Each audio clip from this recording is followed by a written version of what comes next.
내가 여호와를 항상 송축하며 내 입술로 항상 주를 찬양하리이다. 내 영혼이 여호와를 자랑하리니 곤고한 자들이 이를 듣고 기뻐하리로다. 아멘. 거룩하신 하나님 감사합니다. 우리를 사랑하신다 하시는 그 기쁜 소식에 곤고한 우리들이 주님 안에 기뻐합니다. 이 시간 하나님을 환영합니다. 주님 앞에 담대히 나아갑니다. 이 예배가 그렇게 믿음 위에 드려지는 예배 되어 하나님을 영화롭게 하고 하나님이 내려주시는 사랑과 은혜를 흡족히 음미하는 귀한 시간 되게 하여 주옵소서. 세상에서는 이 모양 저 모양으로 살다 왔을지라도 예수 그리스도의 은혜를 입고 돌아갈 때에는 새 힘을 얻어 성령으로 충만하여 세상 가운데 승리하게 하여 주옵소서. 예배의 시종을 하나님께 의탁드리오며 예수님의 이름으로 기도하옵나이다. 아멘.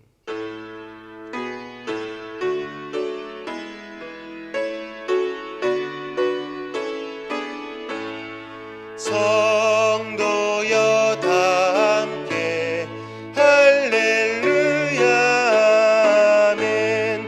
주 찬양하여라 할렐루야 아멘. 주 보좌 앞에서 택하신 은혜를 다 찬송하여라 할렐루야 아멘. 만문을 열어라 할렐루야 아멘. 온 하늘 울려라 할렐루야 아멘.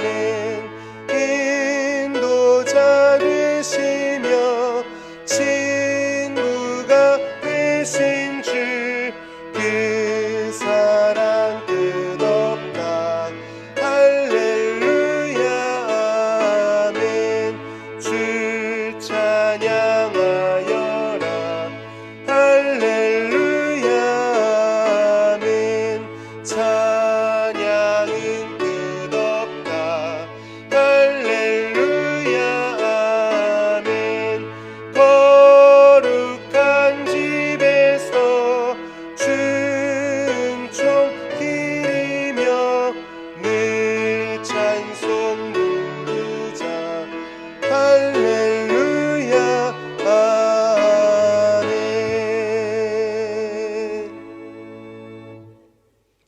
내 영혼아 여호와를 송축하라. 내 영혼아 여호와를 송축하며 그의 모든 은택을 잊지 말지어다.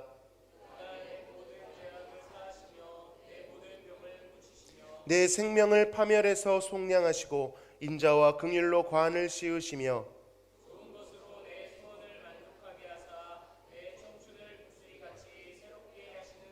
여호와는 긍휼이 많으시고 은혜로우시며 노하기를 더디하시고 인자하심이 풍부하시도다.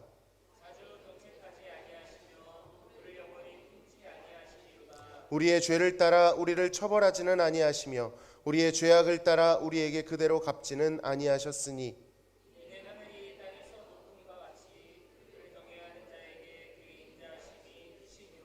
동이 서에서 먼 것 같이 우리의 죄가를 우리에게서 멀리 옮기셨으며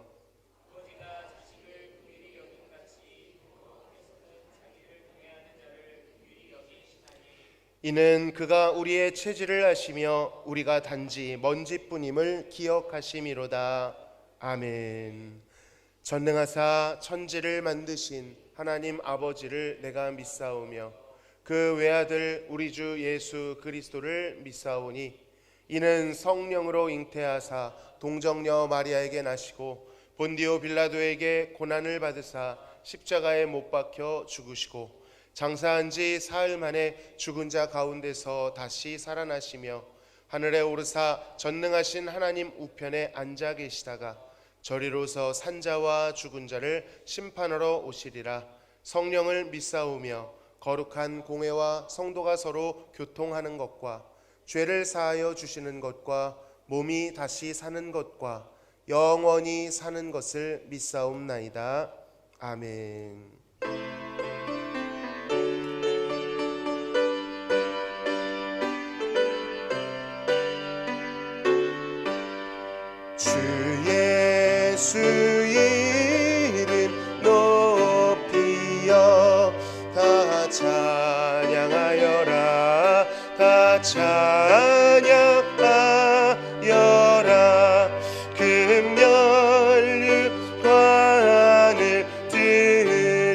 받쳐서 만유의 주를 찬양하세. 찬양 찬양 찬양 만유의 주 찬양. 주 예수 당한 고난을 못 잊을 죄이나 못 잊을 죄이나 내 귀한 보배 바쳐서 만유의 주를 찬양하세. 찬양 찬양 찬양 만유의 주 찬양. 이 지구 위에 거하는 온 세상 사람들 온 세상 사람들 그 크신 위엄 높여서 만유의 주를 찬양하세. 찬양 찬양 찬양 만유의 주 찬양. 주 믿는 성도 함께 주 앞에 엎드려 주 앞에 엎드려 무궁한 노래 불러서 만유의 주를 찬양하세. 찬양 찬양 찬양 만유의 주 찬양. 아멘.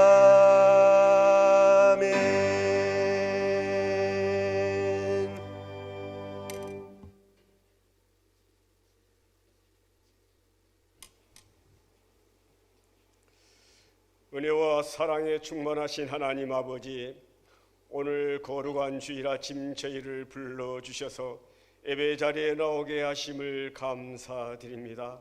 지난 한 주간 저희의 삶을 주의 은혜로 붙드시고 눈동자처럼 지켜주셨으나 저희의 부족함과 하나님의 뜻을 온전히 따르지 못했음을 고백하며 회개합니다. 주님의 크신 자비로 저희의 죄를 용서하여 주시고 다시 주님의 품 안에서 새 힘을 얻게 하옵소서. 이 시간 드리는 예배가 형식적인 예배가 되지 않게 하여 주시고 우리의 마음과 뜻과 정성을 다해 주님께 드리는 참된 예배가 되게 하옵소서. 특별히 이 여름 봄을 기다리며 씨앗을 준비하는 시기오니 우리 신앙의 밭을 기도로 기경하게 하여 주시고 말씀의 씨앗이 우리 심령에 심겨지게 하여 주옵소서. 정령부 수련을 은혜 중에 마치게 됨을 감사드립니다. 사랑하는 우리 청년들이 말씀과 기도로 잘 훈련되어 주님의 귀한 청지기로 가정과 교회와 나라에 세움받게 하여 주옵소서. 말씀을 전하시는 담임 목사님께 성령의 충만함을 더하여 주셔서 전하시는 말씀이 살아 역사하여 저희의 심령에 깊이 새겨지게 하여 주옵소서. 성도들의 삶을 주님께 의탁드립니다. 각자의 형편과 상황은 다르지만 동일한 은혜로 붙들어 주시고 병든 자에게는 치유함을, 상한 심령들에게는 위로를 해 주시고 믿음이 연약한 자들에게는 다시 일어설 수 있는 힘을 더하여 주시옵소서. 저희 교회를 주님의 뜻 가운데 굳건히 세워주시고 새롭게 개편된 목장사에게 한마음 한뜻으로 성령이 하나 되는 공동체가 되게 하여 주시옵소서. 이 공동체를 통하여서 세상 많은 사람들이 복음을 들고 주님 앞에 나오는 역사가 일어나게 하여 주시옵소서. 이 시간 예배를 통해 주님의 임재와 은혜를 깊이 경험하게 하시고 우리의 삶이 주님께 영광 돌리며 살아가게 하여 주시옵소서. 이 모든 말씀 우리 구주 예수 그리스도의 이름으로 기도드려옵나이다. 아멘.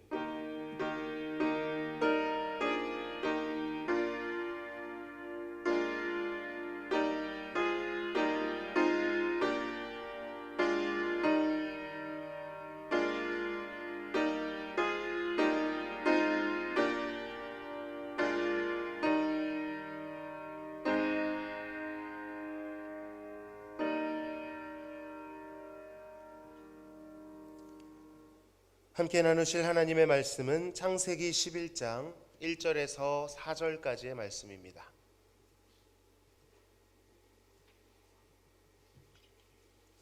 창세기 11장 1절에서 4절까지의 말씀, 우리 다 함께 큰 소리로 봉독하시겠습니다. 온 땅의 언어가 하나요 말이 하나였더라. 이에 그들이 동방으로 옮기다가 신할 평지를 만나 거기 거류하며 서로 말하되 자 벽돌을 만들어 견고히 굽자 하고, 이에 벽돌로 돌을 대신하며 역청으로 진흙을 대신하고, 또 말하되 자 성읍과 탑을 건설하여 그 탑 꼭대기를 하늘에 닿게 하여 우리 이름을 내고 온 지면에 흩어짐을 면하자 하였더니. 아멘. 우리는 지난주 함의 족보를 살펴보면서 한 인물, 용감한 사냥꾼 니므롯에 대해서 알아보았습니다. 니므롯, 그는 누구입니까? 힘센 자입니다. 사장에 나왔던 힘센 자 라멕보다도 훨씬 더 상위 버전, 업그레이드된 또 다른 형태의 힘센 자였습니다. 그는 도시 정도가 아니라 나라를 세웠고요, 나라 정도가 아니라 나라를 넘어 또 다른 나라들까지도 정복해버리는 정복자, 사냥꾼이었습니다. 함의 자손이었던 니므롯은 셈의 지경까지 침투해서 그 땅의 왕이 되어버렸지요. 그 무시무시한 힘과 영향력은 속담을 만들어낼 정도로 대단한 것이었지만, 안타깝게도 그 힘의 방향은 하나님을 대적하는 곳으로 흐르게 되었습니다. 그 이름 자체가 무엇이라고요? 우리가 반역할 것이다. 이 점에서 니므롯은 자신뿐만 아니라 다른 사람들까지도 집단적으로 하나님께 반역하게 만드는 선동가였음을 알게 됩니다. 그리고 그의 나라가 신할 땅 바벨이라는 곳에서 시작됐다는 점은 그가 바로 이 지점에서 시작됐던 바벨탑 운동에 아주 중요한 역할을 했다라는 것을 의심하기에 충분해 보이죠. 자, 오늘은 본격적으로 바벨탑 사건에 대해서 알아보겠습니다. 특히 오늘은 왜 이들은 바벨탑을 쌓았는지에 대해서 집중적으로 살펴보고자 합니다. 자, 사건의 전말은 이랬습니다. 11장 1절 이하를 보면 온 땅의 언어가 하나였다라고 말씀합니다. 그런데 사람들이 점점 동방으로 옮겨가고 있습니다. 동방이면 어디예요? 동쪽 방향이죠. 자, 여기서 의미심장한 방향이 하나 나옵니다. 바로 동쪽이죠. 성경에서 특히 이 창세기에서 동쪽으로 움직였다는 것은 에덴을 기준으로 동쪽으로 옮겼다는 뜻입니다. 에덴으로부터의 동쪽. 우리 문학에도 그런 말 나오죠. 에덴의 동쪽. 예전에 드라마도 있었습니다. 가인이 에덴의 동쪽으로 갔었죠. 여러분, 에덴 동산에 무엇이 있었습니까? 하나님의 임재가 가득했고 하나님과 누리는 안식이 가득했습니다. 즉, 이 동쪽으로의 진행은 하나님의 임재로부터 멀어졌다라는 것을 상징합니다. 그게 어디에 처음 나옵니까? 아담과 하와가 에덴으로부터 추방될 때 에덴의 동쪽으로 갔더라라는 말씀이 있어요. 방금 말씀드린 것처럼 가인도 아벨을 죽이고 여호와 앞을 떠나갔지요. 그때 방향이 에덴의 동쪽이었습니다. 놋 땅으로 갔지요. 반대 방향도 있습니다. 조금 멀리 비약을 했지만 예수님의 탄생을 경배하러 온 박사들은 어디로부터 왔습니까? 동쪽으로부터 왔습니다. 그러니까 멀어진 거예요? 가까워진 거예요? 가까워진 거죠. 그렇게 떠나갔던 죄인들이 이제 예수님 가까이로 나오는 것이죠. 성막이나 성전을 보셔도 마찬가지입니다. 그 성막 안으로, 성전 안으로 들어가는 큰 문이 있는데 그 문은 항상 어디에 나 있을까요? 동쪽에 나 있습니다. 그렇다면 그 성전, 임재가 있는 성전으로부터 멀어지면 어느 방향으로 가야 돼요? 동쪽으로 가는 것이고, 하나님의 임재가 있는 성문 안으로, 성막 안으로 들어오면 동쪽으로부터 들어오는 것이죠. 이런 방향성이 있습니다. 즉, 이 본문의 맥락은 사람들이 단순히 동방으로 옮겼다라는 정도가 아니라 하나님으로부터 점점 멀어지고 있다라는 것을 시사하고 있는 것입니다. 자, 어쨌든 그렇게 동쪽으로 이동하던 사람들이 한 곳에 거류하게 되었습니다. 그곳은 바로 신할 땅이었지요. 지난주 니무롯의 나라가 시작된 곳이 어디였다고 했죠? 바로 이 니무롯이 아니죠. 신할 땅이라고 말씀드렸습니다. 신할 땅 바벨, 뭔가 냄새가 나죠.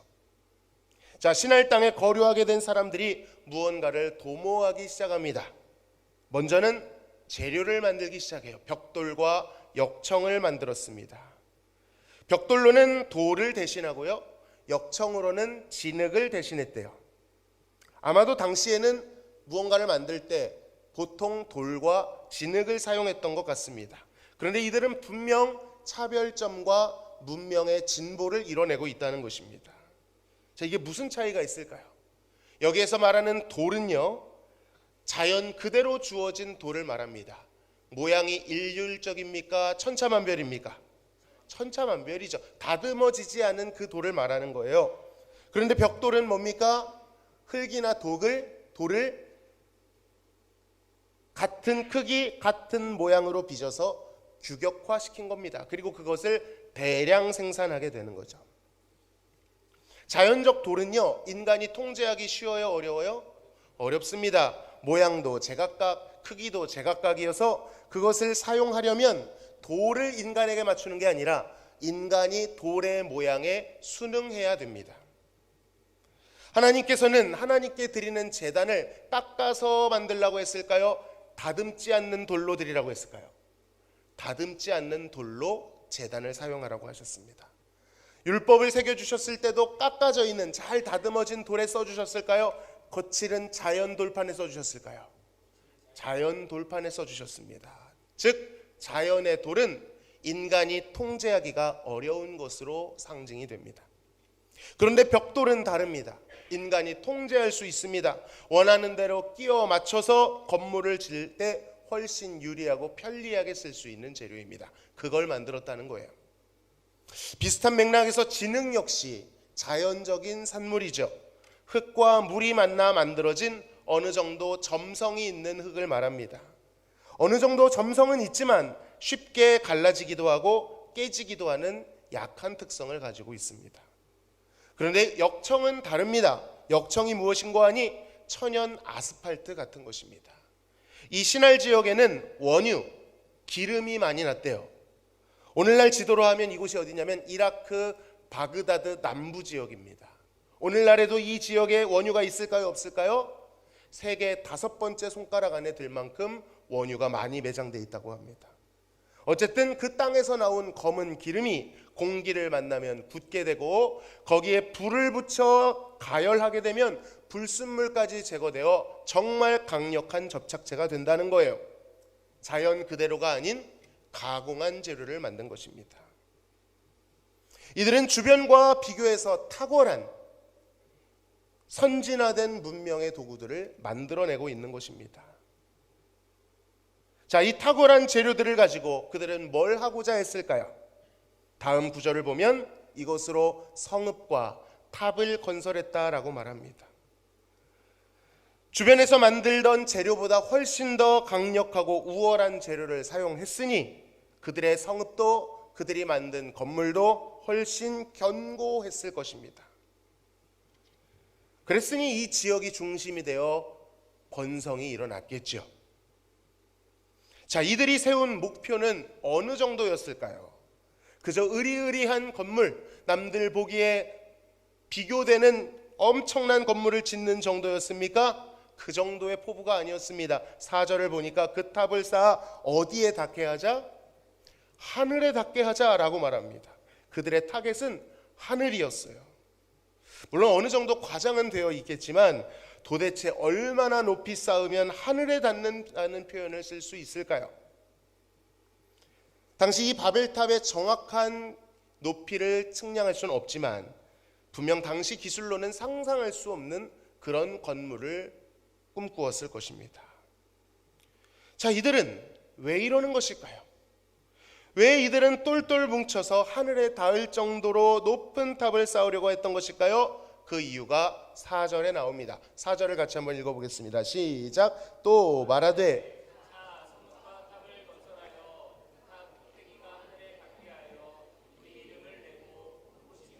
흩어짐을 면하자 하였더니. 두 가지 이유가 나옵니다. 첫 번째는 뭐예요? 하늘에 다 우리의 이름을 내자. 또 다른 하나는 뭡니까? 그리하여 우리가 온 지면에 흩어짐을 면하자라는 거예요. 자, 잘 보시면 하늘에 도달해서 우리 이름을 낸다라는 이 표현은 공격적입니까? 방어적입니까? 굉장히 공격적입니다. 성경에서 특별히 이 창세기에서 이름이라고 하는 것은요, 정체성입니다. 존재감입니다. 그러니 이들이 다 모여 힘을 합쳐서 하늘에 하나님께 도달해서 아우성을 치는 거예요. 우리가 누구인지 보여줄게. 우리의 존재감을 똑똑히 각인시키려는 것입니다. 적극적이고 공격적인 행동입니다. 반면 흩어짐을 면하자, 이것은 공격적입니까? 방어적입니까? 방어적이죠. 마치 흩어져 본 적이 있는 것처럼, 호되게 당해본 트라우마가 있는 것처럼 똘똘 뭉쳐서 탑을 쌓고 있어요. 방어 기제가 작동하고 있는 것입니다. 자, 제가 지금 공격적이고 방어적이다 이런 표현을 썼습니다. 이 둘을 합쳐서 뭐라고 하는지 아십니까? 대적한다라고 하는 것입니다. 공격과 방어는 결국 싸움을 전제로 하고 있는 거예요. 이들이 가지고 있는 운동력은 결국 하나님을 대적하고 하나님과의 화평을 깨뜨려 어떤 면에서는 하늘에 도달하는 공격적인 방식으로, 또 하나는 피하는 방식으로 작용하고 있습니다. 특히 이 높이 탑을 쌓았다라는 장면을 주목해 봐야 됩니다. 왜 탑을 높이 쌓으려고 했을까요? 왜 이들은 그것이 흩어지지 않는 것과 연관이 있다고 생각했을까요? 잘 생각해 보십시오. 탑을 높이 쌓는 것과 무언가를 피할 수 있는 것, 흩어지지 않을 수 있는 것, 높이 올라가야만 생존할 수 있는 재난, 뭐가 떠오르시죠? 홍수가 떠오릅니다. 지금 이들은 홍수 심판을 의식하고 있는 거예요. 머지않은 과거 노아 시대에 있었던 온 땅을 다 덮어버린 홍수 심판, 그것으로 인한 트라우마, 두려움에 의해 그 홍수의 수면보다 더 높은 탑을 쌓으면 살 수 있다, 다시는 같은 법으로 죽지 않겠다라고 하는 스스로를 보호할 안전지대를 만들고 있는 것입니다. 이들은 하나님의 심판, 신의 심판을 예측 가능하고 통제 가능하고 더 나아가 극복 가능한 것으로 만들려고 하려고 하고 있고, 또 그렇게 할 수 있다고 믿고 있습니다. 근데요, 창세기를 잘 따라오신 우리들은 이 점이 정말 이상하게 다가와야 됩니다. 뭔가 안 맞는 것 같은 것을 느껴야 돼요. 이들이 간과하고 있는 것이 하나 있습니다. 그 이상한 대목 혹시 기억나시나요? 창세기 9장에서 하나님께서 분명 약속하셨죠. 뭐라고 약속하셨습니까? 다시는 홍수로, 물로 심판하지 않겠다라고 약속하셨죠. 물론 그럼 물 아니면 다른 걸로 할 수 있지 않습니까? 그렇게 말할 수도 있겠지만 이 말씀의 뉘앙스는요, 다른 거 있으니까 기대, 이런 뜻이 아니라 심판을 유보하고 자비를 베풀겠다, 단순히 죄인들을 쓸어버리는 형식으로 죄를 다루는 것이 아닌 새로운 방식, 하나님 고유의 방식, 그래서 무지개를 보여줬잖아요. 하나님이 그것을 담당하시는 방식으로 하시겠다라는 뉘앙스였어요. 그러니까 홍수 심판의 방점이 있는 것이 아니었다는 것이죠. 그것도 말로만 하시지 않으셨습니다. 제가 방금 언급했습니다만 그 약속의 증표를 주셨어요. 무엇입니까? 먹구름이 드리울 때, 이상하게 비가 안 그치네, 비가 그치지 않아 두려움이 몰려오고 또 비가 내리는 거 아니야, 홍수가 오는 거 아니야. 그때 하늘을 바라보면 무엇이 떠 있는 것입니까? 무지개가 떠 있는 것입니다. 무지개를 보며 하나님이 우리에게 자비를 베푸실 것이다, 구원을 베푸실 것이다 라는 것을 보고 믿고 받아들여야 됐습니다. 그런데 왜 이들은 마치 여전히 하나님이 자신들을 해치려는 존재인 것처럼 지레 겁을 먹고 똘똘 뭉쳐서 하나님을 대적하고 있단 말입니까? 더군다나 그 일은 일어나지도 않은 일이잖아요. 아직 일어나지도 않은 일인데 왜 먼저 오바해서 행동하고 하늘에 다 도발적인 선언을 하려고 하는 것입니까? 둘 중 하나입니다. 그 약속을 알지 못하거나 그 약속을 믿지 못하거나. 누구를요? 하나님을, 그리고 하나님이 주신 약속을 믿지 못하는 것입니다. 여러분, 혹시 하나님을 이렇게 나의 인생을 어그러뜨리고 나의 인생을 막아서신 분, 그분께 잘못 보였다가는 하나님께서 내 인생을 어그러뜨리실 것처럼 두려움을 느끼고 계시고, 그 사이에 눈치 보며 하나님께 빼앗기지 않으려고 방어적 자세를 취하고 계시다면 믿지 못하고 있는 것입니다. 무엇을요? 하나님을, 그가 우리에게 주신 약속을. 물론 아담 이후로 모든 죄인들은 하나님에 대한 지식이 오염되었죠. 사단이 선악과를 통해 건드려 놓은 치명적인 오류가 무엇이에요? 하나님이 정말 계신가? 하나님이 정말 선하신가? 하나님의 존재와 하나님의 성품을 왜곡시켜 버렸어요. 그래서 타락한 인간의 본성은 하나님을 잘못 알아갈 수밖에 없습니다. 하나님을 온전히 알 수 없고 그분의 영광에 대해서 알 수도 없어요. 하나님을 마음에 두기 싫어하고 그로부터 벗어나고 싶어하는 본성이 있습니다. 하나님이 나를 선대하신다라는 마음보다는 나를 대적하실 것 같은 막연한 두려움, 적개심이 죄인들 안에 있어요. 그래서 죄인들은 하나님께 나아가기보다는 숨고 피하고, 더 나아가 대적하는 경향성이 훨씬 더 많은 것입니다.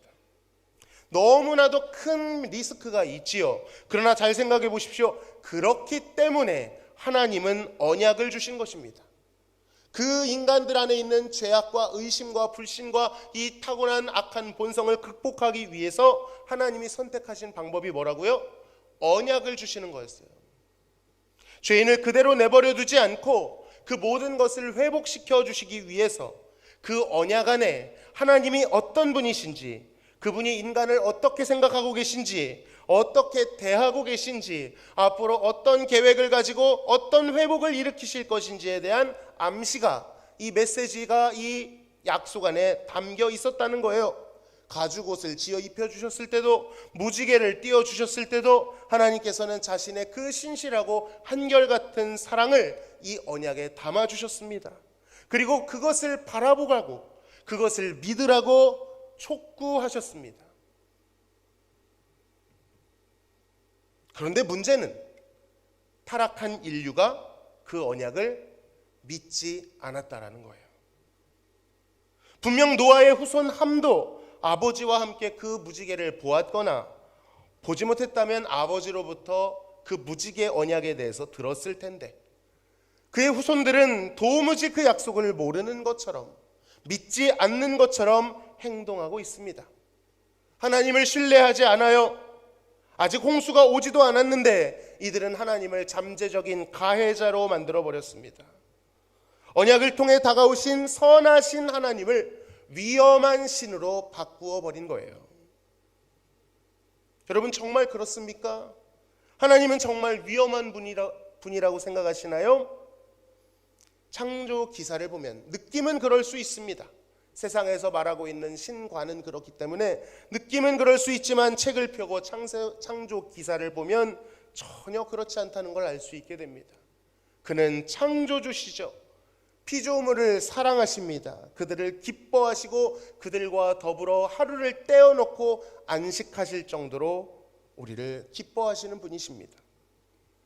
그보다 더 복되고 안전한 관계는 없었을 거예요. 또 우리 하나님께서는 그들에게 복을 주시고 먹을 것을 주시며 풍성하게 공급해 주셨습니다. 친절하고 선하게 대해 주셨어요. 그 모든 것이 우리를 향한 하나님의 사랑과 그의 선하신 성품의 표현이었습니다. 그뿐입니까? 심지어 인간이 범죄해서 관계를 다 빠그러뜨리고 언약을 찢어버렸는데도 불구하고 그 인간이 뭐가 예쁘다고 다시 찾아와서 언약을 맺어주시고 다시 사랑한다 말씀하시고 다시 돌보시겠다 말씀해 주십니다. 원래 이렇게 매달리는 거는 의리하는 거 아닌가요? 더 낮은 존재가 하는 거잖아요. 근데 그 높으신 하나님께서 뭐가 아쉬우다고 우리를 포기하지 않으시고 또 찾아오시고 또 찾아오시고 또 찾아오신다는 말씀입니까? 그런 하나님이신데 그럼에도 이들은 마귀가 심어놓은 마음, 하나님을 원수로 인식하는 그 오해에 머물러 있다는 것, 안타깝기 그지없습니다. 이들은 자신들의 마음에 있는 왜곡된 두려움이 아니라, 그 느낌이 아니라 하나님의 언약을 붙들어야 했을 것입니다. 비록 홍수 이후 이전 같지 않았어요. 땅이 엉겅퀴를 내고 가시덤불을 냅니다. 동물들이 이전같이 막 말을 잘 듣지 않아요. 두려워하긴 하지만 때로는 변수가 생깁니다. 인생을 보면 저항이 있고 어려움들이 생겨요. 제법 그것은 두려운 것들이었겠지만, 그러나 그럼에도 불구하고 하나님께서 주신 언약을 의지해서 앞날을 하나님께 의탁해서 살아가야 했습니다. 그의 선조 노아가 그리했던 것처럼 말이죠. 그러나 이 동쪽으로 온 인류들은 도무지 하나님께 앞날을 의탁하지를 않습니다. 하나님이 어떤 분인지 알지도 못하고 믿지도 못하고 있기 때문입니다. 하나님을 자신들을 돌보는 창조주로 믿고 그분께 의탁하고 있는 것이 아니라 오히려 자신들을 막아서고 자신들을 해하려 하는 무자비한 분으로 인식하고 있어요. 여러분, 하나님께 미래를 의탁하지 못하니 어떻게 하는 거예요? 자신들의 힘으로 직접 쌓아 올리고 있는 것입니다. 스스로를 스스로의 힘으로 지키고 보호하려고 똘똘 뭉치고 있는 것입니다. 이런 맥락에서 볼 때 바벨탑을 쌓은 가장 큰 원인은 무엇이었습니까? 불신앙이었다라는 것입니다. 하나님께 대한 불신, 하나님의 언약에 대한 불신앙이었지요. 기억하십시오. 불신앙은 자꾸 무언가를 쌓아 올리게 만듭니다. 하나님 대신 나를 보호할 수 있는 안전장치를 만드는 거예요. 왜요? 불안하기 때문입니다. 불신앙은 스스로를 스스로의 힘으로 지켜야 한다라는 강박증과 예민함과 피해의식을 만들어냅니다. 그 과정에서 더 큰 힘, 더 많은 사람, 더 높고 더 견고한 안전지대를 찾아 이리저리 방황하게 됩니다. 하나님을 의지해야 할 힘을 자신에게 쏟아버리게 만듭니다. 그리고 자신에게 몰두하느라 하나님을 쳐다볼 겨를이 없지요. 그렇게 인생은 낭비됩니다. 그뿐이 아닙니다. 그것은 반드시 하나님을 대적하는 방향으로 흐르게 됩니다. 왜 대적할까요? 하나님이 나를 대적하고 있다고 느끼기 때문입니다. 불신앙은 그저 믿지 못하는 정도가 아닙니다. 하나님을 원수로 만드는 무서운 것임을 깨달으시기를 바랍니다. 그 방향 말씀드렸죠. 한편으로는 공격적으로 나타나요. 공격적이라고 하면 자신의 이름을 하나님 앞에 주장하는 것입니다. 창세기에서요, 이름은요 하나님이 주시는 거였어요. 하나님이 우리를 어떻게 생각하시는가가 우리의 이름이고 우리의 정체성이었습니다. 그런데 하나님 없이 자신이 자신의 이름을 낸다는 것은 무슨 뜻입니까? 하나님이 나를 어떻게 생각하시냐는 중요하지 않아요. 세상이 나를 어떻게 생각하느냐, 내가 나를 어떻게 생각하느냐가 중요한 것입니다. 그리고 결국 그 끝에는 하늘에 도달하는 것, 하나님처럼 되고 싶은 욕망이 있는 것입니다. 마음대로 살고 싶은 욕망, 내가 주인이 되고 싶은 욕망, 하나님을 대체할 수 있다라고 생각하는 그 착각이 있는 것입니다. 하나님 없이도 얼마든지 잘 살 수 있는 수많은 하나님 비슷한 우상들이 있기 때문에 그것들을 통해 자신의 이름을 증명해내려고 하는 것입니다. 그들이 섬기는 것은 결국 자기 자신입니다. 자신의 이름입니다. 자신의 이름을 영화롭게 하기 위해 부단히 애쓰는 인생인 거죠. 다른 한편으로는 방어적으로 대하게 만들죠. 방어적이라 함은 흩어짐을 면하고자 하는 삶입니다. 이렇게 높이 쌓아 올리면 안전하겠지? 누구도 내 삶을 해하지 못하겠지? 하나님조차도 내 삶을 흔들 수 없겠지? 모든 것을 예측 가능하게 만들어요. 통제 가능하게 만들어요. 돈을 많이 벌고 싶은 이유가 무엇입니까? 변수를 만들지 않는 거잖아요. 미래까지도 많이 일하지 않고 많이 누릴 수 있는 방법을 찾는 거잖아요. 그리고 이러한 생각들의 기저에는 하나님이 나를 도우신다라는 생각보다는 언제 어려움이 생길지 모르고 언제 하나님이 앗아갈지 모른다라고 하는 그분께 잘못 보였을 때 빼앗기지 않도록 하는 방어 기제가 작용하고 있다는 것입니다. 보험을 드는 거예요. 높은 탑을 쌓아 홍수가 와도 쓸려가지 않을 보험 같은 것. 그걸 통해 통제하려고 하는 것입니다. 여러분 얼마나 안타깝습니까? 우리를 그토록 사랑하시는 하나님이신데 이 불신앙은 하나님을 약탈자로 만들어버립니다. 이 불신앙이 얼마나 맹렬한 독성을 가지고 있는지 몰라요. 정말 불신앙은 맹렬한 독과 같은 것입니다. 하나님과의 관계를 파괴시키기 때문이죠. 불신앙의 독을 머금은 인생들은 자신을 하나님으로 섬깁니다. 세상에 니무롯 같은 영웅과 용사들을 추앙하지요. 그리고 많이 모여들면 모여들수록 높이 쌓아 올리면 쌓아 올릴수록 이것이 강해지는 것이다. 이것이 세상 가운데 휩쓸려가지 않는 흩어짐을 면할 수 있는 방법이다. 이것이 하나님처럼 살 수 있는 방법이다 생각하겠지만 그들이 쌓아 올린 탑은 높아지면 높아질수록 그들이 지금 두려워하고 불안해하고 있다는 것을 반증해 줄 뿐인 것입니다. 사랑하는 성도 여러분, 우리의 모습은 어떻습니까? 혹시 불신앙에 사로잡혀 있지는 않으신가요? 하나님을 믿지 못함으로, 하나님을 알지 못함으로 높이 쌓아 올리고 있는 바벨탑은 없습니까? 이러한 탑은요, 저 신할 땅 바벨까지 가지 않아도 우리의 삶 가까이에 있을 수 있습니다.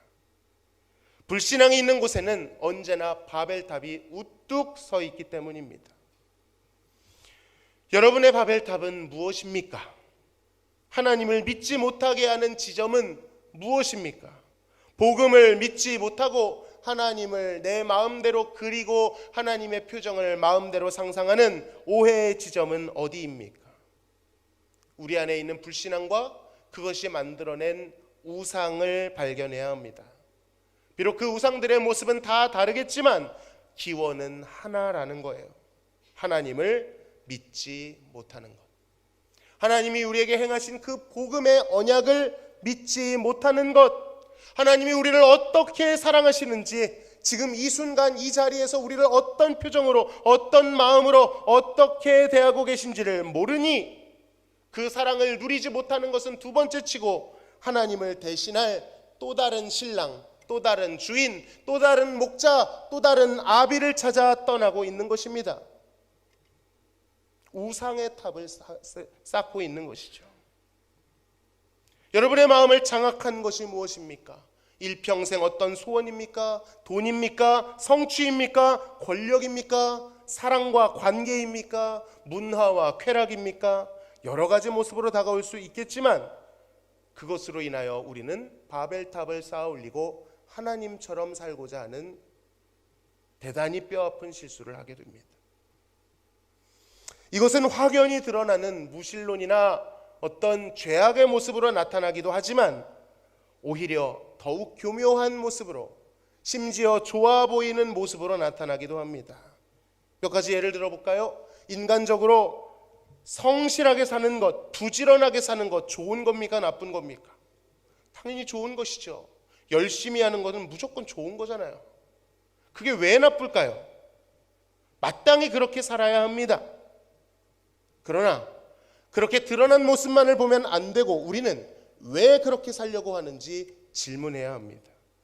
왜 그렇게 열심히 살고 그렇게 근면성실하고 왜 그렇게 인정받기 위해 몸부림을 치는 것인가? 그 동기를 봐야 돼요.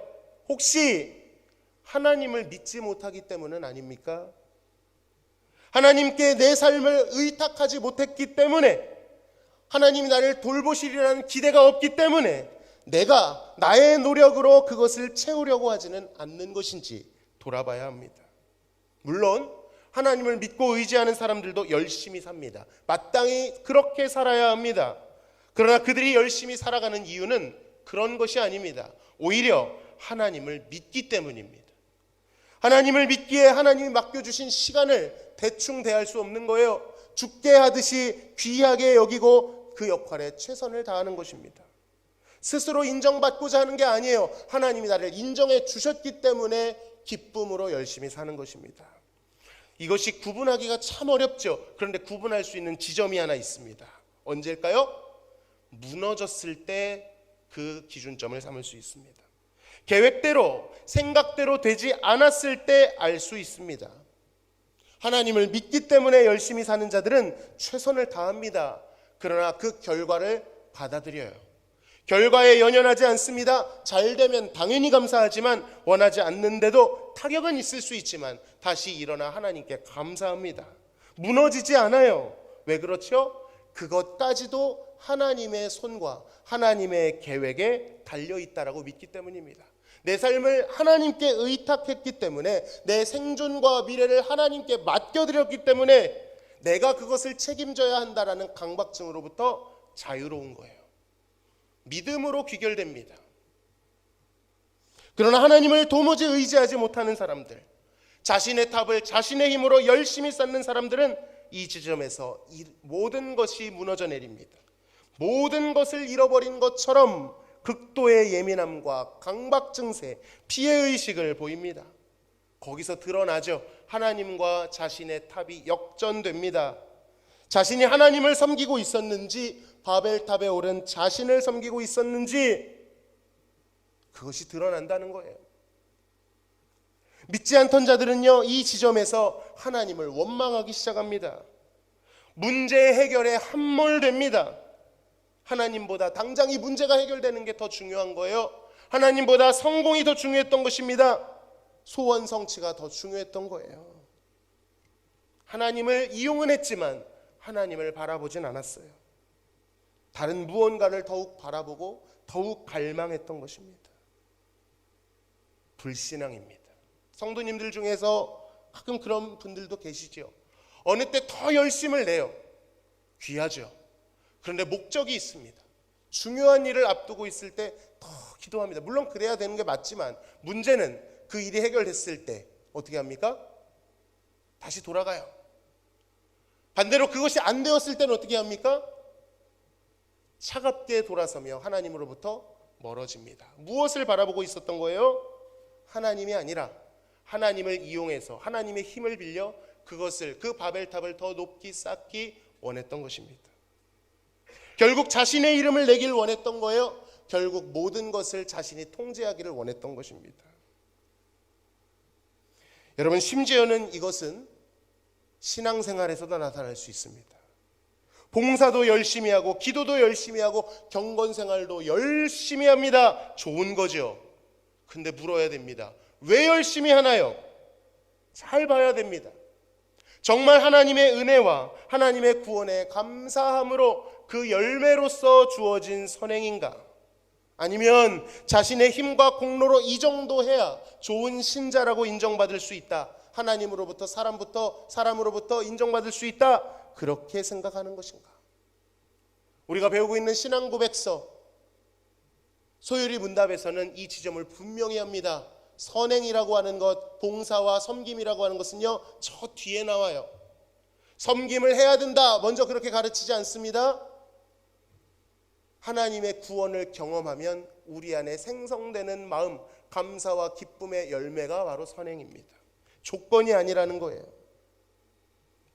하나님께 그렇게 열심을 다하지 않으면 하나님이 나에게 무서운 벌을 내리실 것에 대한 두려움, 하나님을 무자비하고 무정한 분으로, 변덕스러운 분으로 만들어버리고 오해하는 몸부림인 것입니다. 복음 없이, 성령 없이 내 것을 쥐어짜듯이 하는 종교생활로 결국 자신의 이름을 내며 벌을 면하려고 하는 행동은 아닌지 살펴보아야 합니다. 사역자도 마찬가지입니다. 저에게 해당되는 이야기예요. 놀랍게도 주님의 교회당에서 주님의 이름으로 주님의 일을 한다라고 하면서도 바벨탑을 쌓을 수가 있더라고요. 주님으로부터 온 그 사랑에 감격해서, 그 부르심을 감동해서 주님을 사랑하기 때문에 내는 열심도 있겠지만, 주님의 영광을 위하여 달려가는 것도 있겠지만, 사람이라고 하는 존재가 자신의 이름을 내기 위하여 괜찮은 사역자로 인정받고 싶어서 실패하지 않기 위해서 그 모든 것을 통제하려고 하는 몸부림을 칠 때가 있더라고요. 주님을 믿기 때문에 하는 사역이 아니라 오히려 주님을 믿지 못하기 때문에 더 열심을 내는 사역에 뼈아픈 지점이 있다라는 것입니다. 말씀을 준비하면서 정말 뼈아프게 직면했습니다. 나의 열심 안에 예상하지 못한 변수를 두려워하는 마음이 있구나. 그래서 모든 것을 예측 가능하게 하고 모든 것을 통제하려고 하는 안정의 우상이 있구나 라는 것을 발견했습니다. 여러분은 어떠십니까?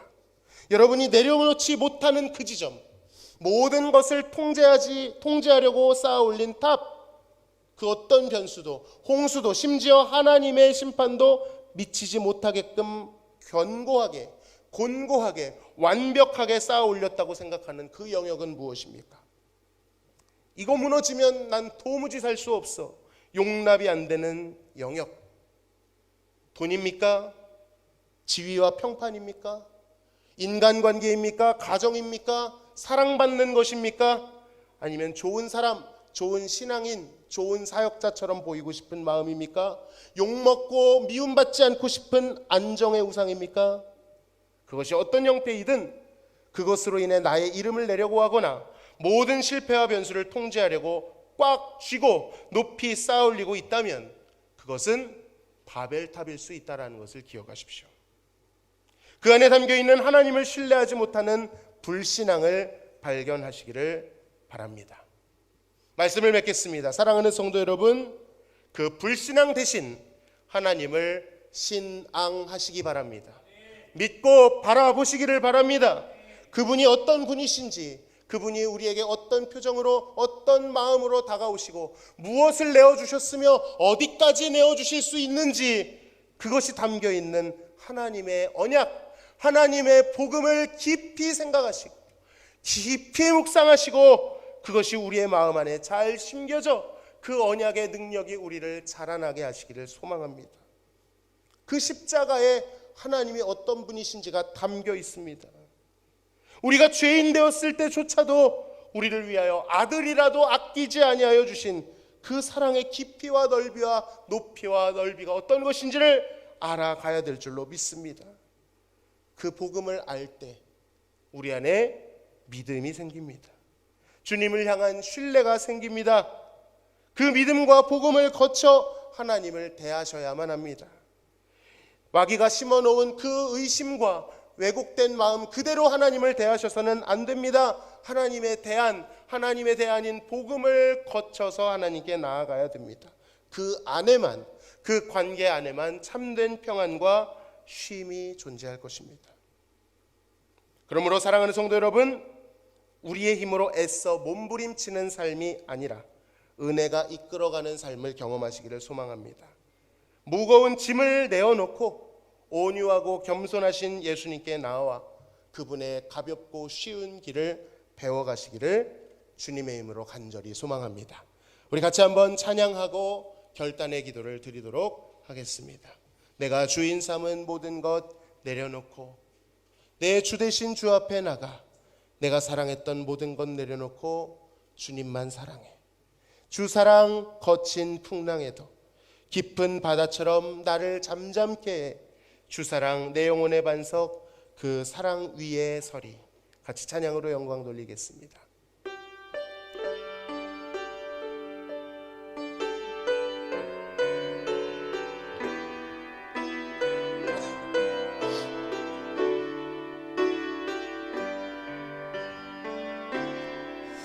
내가 주인 삼은 모든 것 내려놓고 내 주 되신 주 앞에 나가 내가 사랑했던 모든 것 내려놓고 주님만 사랑해. 다시 한번 고백합시다. 내가 주인 삼은 모든 것 내려놓고 내 주 되신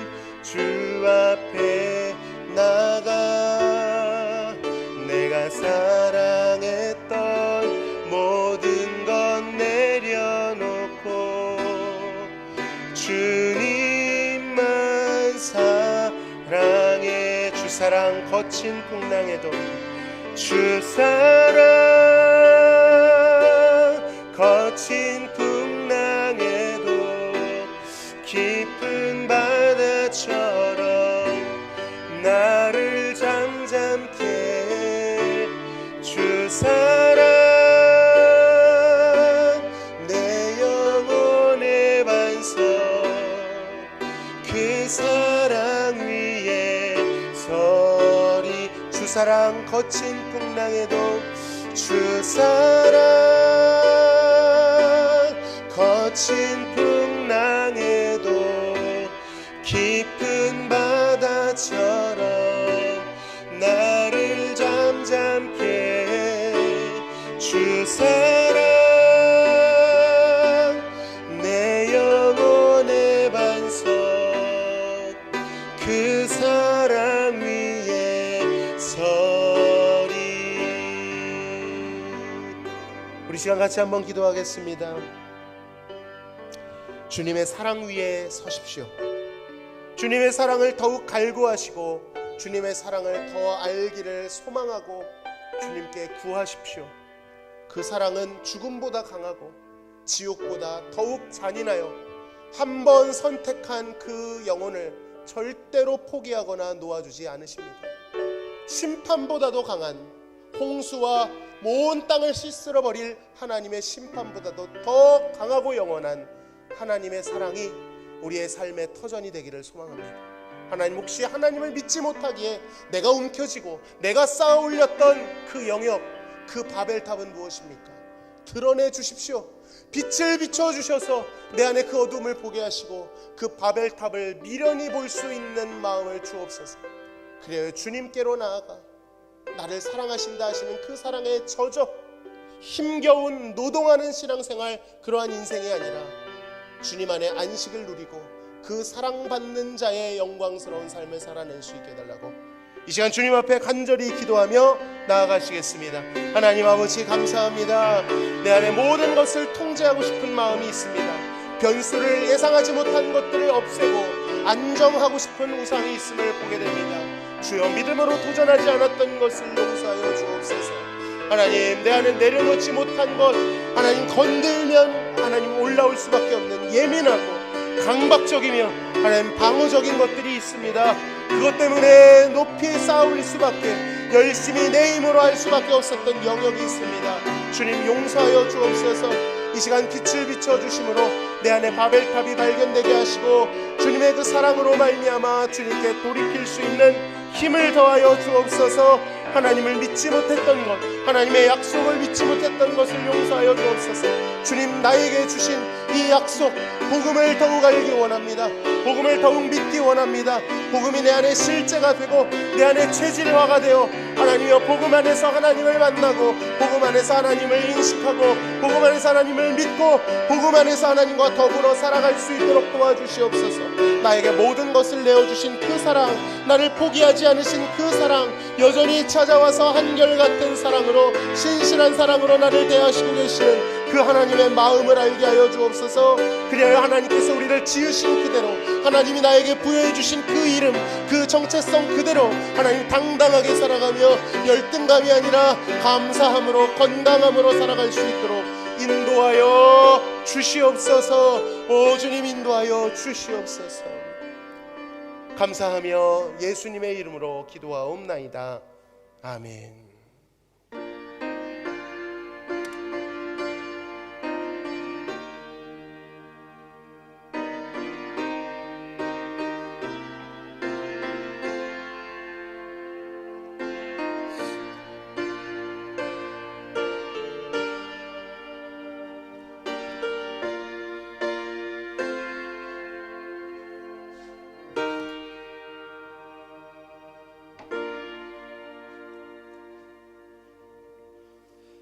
감사의 예물을 하나님께 드립니다.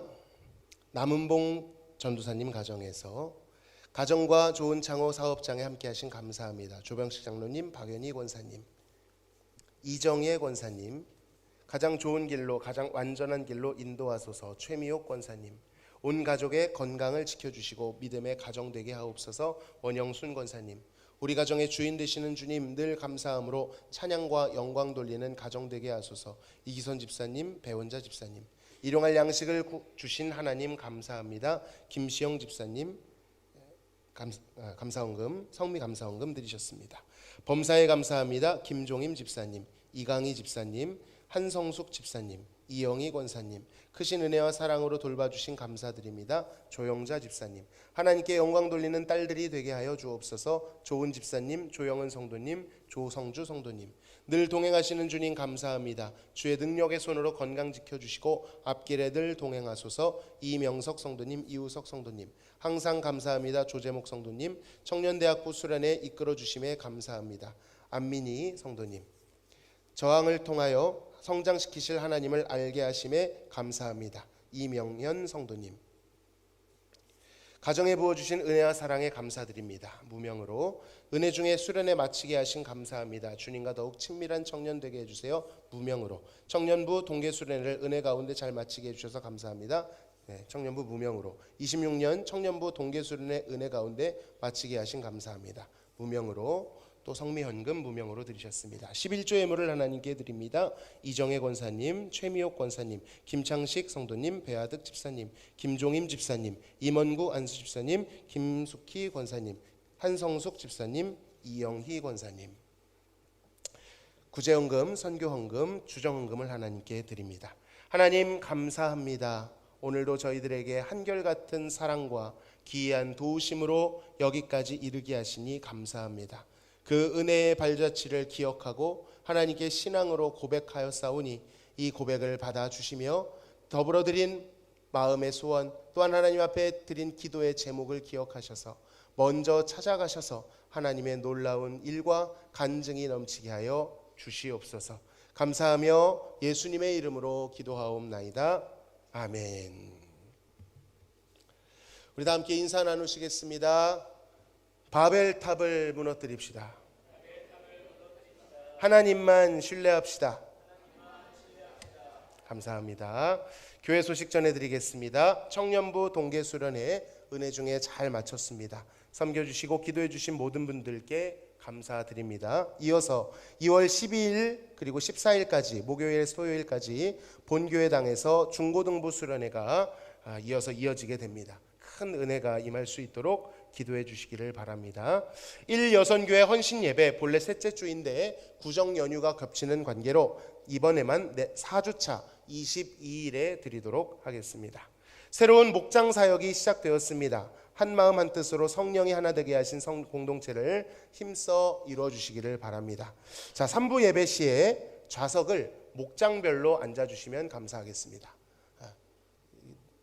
제가 세 군데로 말씀을 드렸는데 세 목장씩 앉으시면 되겠네요. 그런데 이렇게 앉으시면 이렇게 중간이 좀 뜨기 때문에 뒷자리를 좀 남겨놓으시고 앞자리로 모이셔서 1, 2, 3, 4, 5, 6, 7, 8, 9, 10, 11, 12, 13 이렇게 앉으시면 되겠습니다. 청년부, 우리 중고등부도 각 그 부서끼리 공동체를 이뤄서 뒤쪽에 좀 앉아주시면 감사하겠습니다. 중요한 광고입니다. 3월부터 춘계 대신방이 있습니다. 목장장 권찰님들께서는 각 목장원들에게 신방 일정을 조율해 주시기를 바랍니다. 두 방식으로 이루어지게 됩니다. 가정별로 각 가정을 방문해서 이루어지는 신방. 교회 입장에서는 이것을 더 선호합니다. 그래야 더 스킨십이 잘 되고 상황을 잘 알고 기도할 수 있습니다. 그러나 코로나 이후에 이러한 것들이 어려운 가정의 환경도 있을 수 있기 때문에 그렇지 못한 경우에는 목장별로 몇 명씩 짝을 이루어서 교회에서 혹은 교회에서 하지만 개인별로 하고 싶다 하시는 가정은 목장장님들께 말씀해 주셔서 그 분류를 하나 해주실 것이 있고, 또 하나는 대략적인 시기를 우리 목장은 이때 몇째 주에 했으면 좋겠습니다 말씀해 주시면 이것을 교회에서 잘 조합해서 일정을 짜보도록 하겠습니다. 이제 한 3주 정도 남았는데 3주 동안 일정을 잘 정할 수 있도록 협조해 주시면 감사하겠습니다. 기간별 청원기도 예고되어 있고요. 수요예배 특송 주보를 참고하시기를 바랍니다. 이상 교회 소식 전해드렸습니다. 우리 1절만 찬양하겠습니다.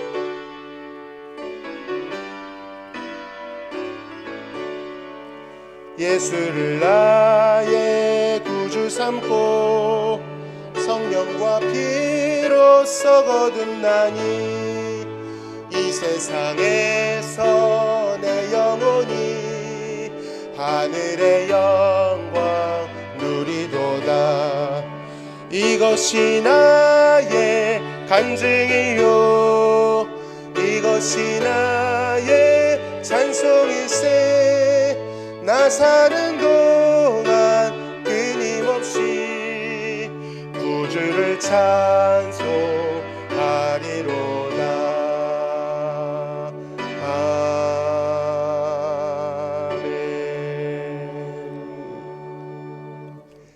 지금은 우리를 구원하신 예수 그리스도의 크신 은혜와 아버지 하나님의 극진하신 사랑하심과 성령님의 교통 충만 내주하심이 불신앙으로 세운 바벨탑을 무너뜨리며 하나님의 이름과 하나님의 보호하심을 사모하는 사랑하는 성도들 머리 위에 지금으로부터 영원토록 함께 계실지어다.